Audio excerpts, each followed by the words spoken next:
Welcome back to the deep dive. Today, our mission is to really cut through the noise on global security.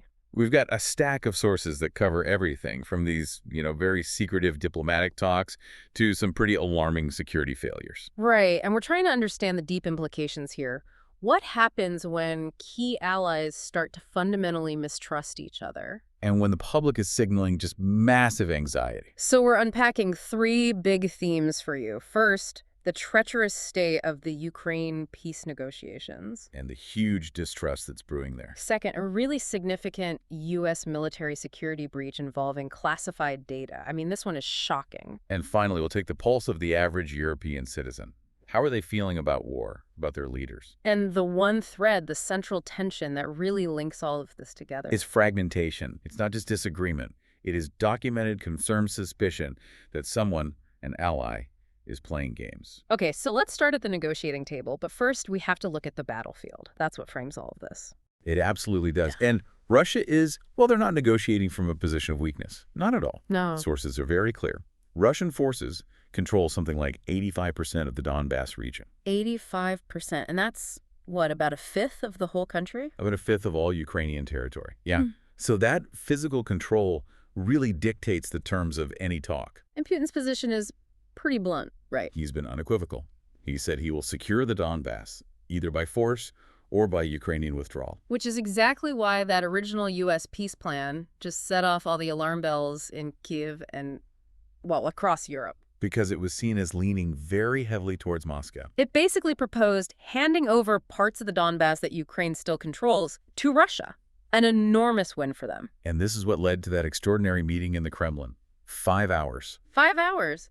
With Putin, his advisor Ushakov, and the U.S. negotiators, Witkoff and Kushner. That's an unusually long time. It is. And Putin himself admitted they had major disagreements on these unnamed sticking points. He actually said the meeting took so long because they hadn't seen the modified U.S. plan before. So they were going over every single detail right there in the room. Which just highlights Moscow's position. Ushakov later said the talks produced no compromise. Right.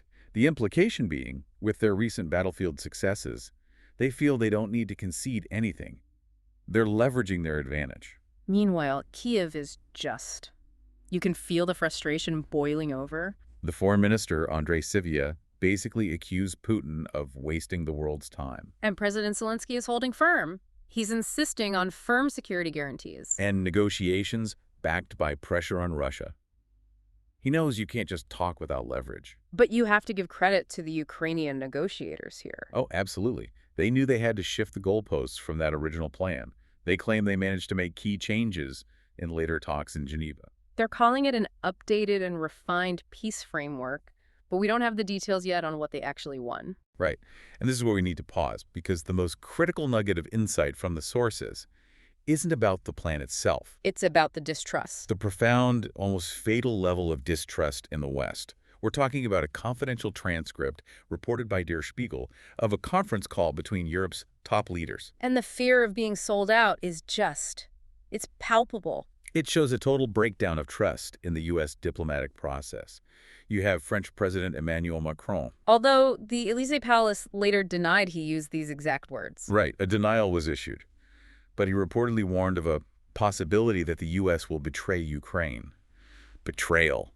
That's the word being used about a key ally. That is explosive. But it wasn't just Macron, was it? Not at all. German Chancellor Friedrich Merz was apparently just as forceful, warning Zelensky directly, saying he must be extremely careful. And this is the quote that just jumps off the page. They are playing games, both with you and with us. And when he says they, he's clearly talking about the U.S. negotiators, Witkoff and Kushner. We should probably give a little context here on why they specifically are causing so much concern. We should. Kushner, especially, holds no traditional government role anymore. And for veteran European diplomats who are used to, established protocols. State Department channels, EU processes. Exactly. The involvement of negotiators whose influence might just vanish after the next election, or who lack that deep foreign policy background, it just screams instability to them. The fear is that they're just looking for a quick political win, not a stable, long-term security architecture for Europe. And that concern was widespread. The Finnish president, Alexander Stubb, was quoted saying, We mustn't leave Ukraine and Volodymyr alone with these guys. Wow. And even the NATO Secretary General Mark Rutte reportedly agreed they needed to protect Volodymyr. This isn't just about protecting Ukraine anymore. It's about the established Western order protecting itself from what it sees as a rogue American diplomatic operation. So if they fear betrayal, what's Europe's countermove? What's their leverage? It comes down to money. The sources show they're focusing heavily on the frozen Russian assets. Mers and others were adamant that the decision on what to do with those assets has to remain an exclusively EU decision. So they're carving out their own sphere of influence. It's their strongest lever. Nah. Billions of dollars they can control, independent of whatever happens in Washington. It's their way of asserting autonomy. That fear of U.S. unreliability, it makes this next section even more relevant. It really does. Because while Europe is worried about the trustworthiness of U.S. diplomacy, the Pentagon just dropped a report about a spectacular failure of its own internal security. Exactly. It raises the question, if you can't secure your own secrets, how can anyone trust you with theirs? We're talking about the Pentagon Inspector General report on the Defense Secretary Pete Hegseth. And it highlights a just staggering lack of protocol at the very highest level of the U.S. military. So the core violation is this. Hegseth allegedly risked compromising secret no foreign military information. Let's just break that down for you.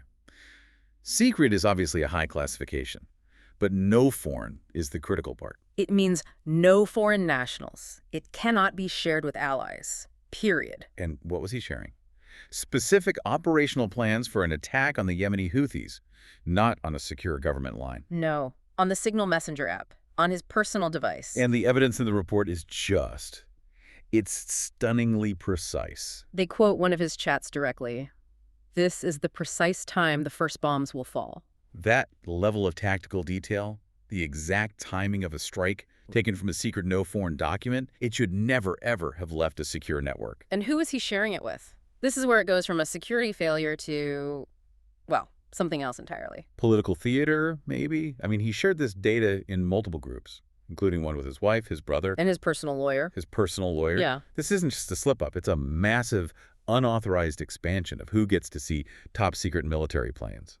A witness told investigators he was using about a dozen of these unsecured chats. And the protocols were just shattered. He failed to save the messages, which is required by federal law. Plus, he was using his personal phone inside his secured Pentagon office, a SCIF, where personal devices are strictly forbidden. His staff apparently set up a workaround for him. So what is the defense here? How can the defense secretary possibly justify this? Well, Hegseth refused an interview with the IG, but he gave a written statement. And his argument is, it's powerful, but also highly controversial. Okay. He asserts that, as defense secretary, he has the inherent right to unilaterally declassify information. So his argument is, if he's the one who sent it, it was automatically declassified at that moment. That's the logic, that he can't be guilty of a violation because he has the authority to declassify it just by the act of sharing it. But wait, if the Secretary of Defense can just declassify top-secret data by hitting send on a personal messaging app, doesn't that make all security protocols optional? That is the trillion-dollar question. It's a claim of executive power that basically puts him above the rules.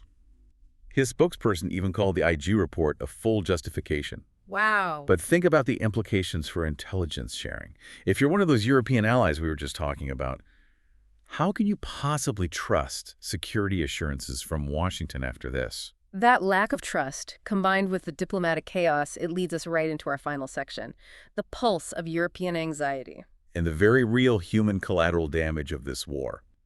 Before we get to the polls, we have to talk about the deported Ukrainian children. This is a critical and just devastating humanitarian crisis. The UN General Assembly recently passed a resolution demanding the immediate, safe, and unconditional return of these children. The vote was overwhelming. But the sources we have provide a really sobering reality check. An international lawyer, Volodymyr Witkoff, he called this UN resolution just the zero stage. The mandate is the easy part. The reality is a nightmare. What are the challenges he laid out? First, just finding the children. Some were taken as infants. But the most alarming part is the older kids. They're often deeply traumatized and, well, brainwashed. They've been exposed to groups like UNARMIA. We should probably explain what that is. It's Russia's military patriotic youth movement, and involvement in it makes their return incredibly dangerous. Why dangerous? Because these children have been turned into ideological assets. Their identity has been erased. They've been trained to see Ukraine as the enemy. So they're not just victims of displacement, they're victims of re-education. Exactly. And Witkoff warns that if you just transfer them abruptly, rip them out of that environment and throw them back into a system they've been taught to hate, he fears it could trigger a wave of child suicides. That's just a horrifying thought. It's not a simple reunification. No, it's a massive societal repair job. He stressed that without huge international funding for rehabilitation, he's talking 4 to 5 dedicated support staff per child, the damage could be catastrophic. This kind of deep-seated trauma, it's reflected in the broader European public mood, too. It is. The Le Grand Continent poll, which surveyed 9 EU states, it paints a picture of a population that is really scared, but also pragmatic. The anxiety is striking. 51% of people see a high risk of war with Russia. And that number just skyrockets in Poland, 77%. They're right on the border. They feel it. And what's really unnerving is that 63% felt their own country was not ready for a major war. So they see the threat, but they feel completely exposed. And there are no illusions about Russia's motives. 81% do not believe Russia genuinely wants peace. You have a population that sees the danger, feels unprepared, and totally distrusts the aggressor. It's a recipe for extreme anxiety. And on top of all that, you have this widespread disapproval of U.S. leadership. The poll results on President Trump are stark. Only 10% considered him a friend to Europe. And nearly half, 48%, called him an enemy. An enemy. That's an incredible number for a U.S. president. Poland was really the only outlier there. But here's the twist, the pragmatic part. Right. Despite all that disapproval, a plurality of Europeans, 48%, they advocated for compromise with the U.S., not confrontation. So they don't trust the leadership, but they know they need the relationship. They recognize the necessity of it. Calculated compromise is essential for their own security. And to just underscore this theme of fragmentation, there's one last story we need to touch on from the world of culture. The Eurovision Song Contest. The European Broadcasting Union decided not to hold a vote on banning Israel from the 2026 contest. And the consequence wasn't just online chatter. 4 countries, Spain, Ireland, the Netherlands, and Slovenia, announced a full boycott of the event. And that includes Spain, which is one of the big 5 largest financial contributors. This isn't a small gesture. It shows you how these political fault lines are now fracturing major cultural institutions. The fragmentation is bleeding into everything. This has been a really insightful dive. We've traced this flow of risk from those secretive talks where allies are literally whispering about betrayal, All the way down to a security failure at the Pentagon that exposed the precise timing of a military strike. and underneath it all is a European public that feels unprepared for war, distrusts Russia completely. And sees the human cleanup, especially with these children, as an almost impossibly complex problem. The unifying theme is just a gaping deficit of trust. It's fractured everywhere. So this brings us to a final provocative thought for you to take with you. If high-level talks are seen by key allies as a risk of being sold out, and the public feels unprepared for war, What structural changes, beyond just more tanks and planes, are needed to build any real confidence in a lasting peace plan? is it even possible to have effective negotiations when the trust among the supposed peacemakers themselves is this fundamentally broken? It seems like the road to stability isn't about bombs right now. It's about rebuilding confidence among the allies first. Thank you for joining us for this deep dive into the sources. Stay well informed.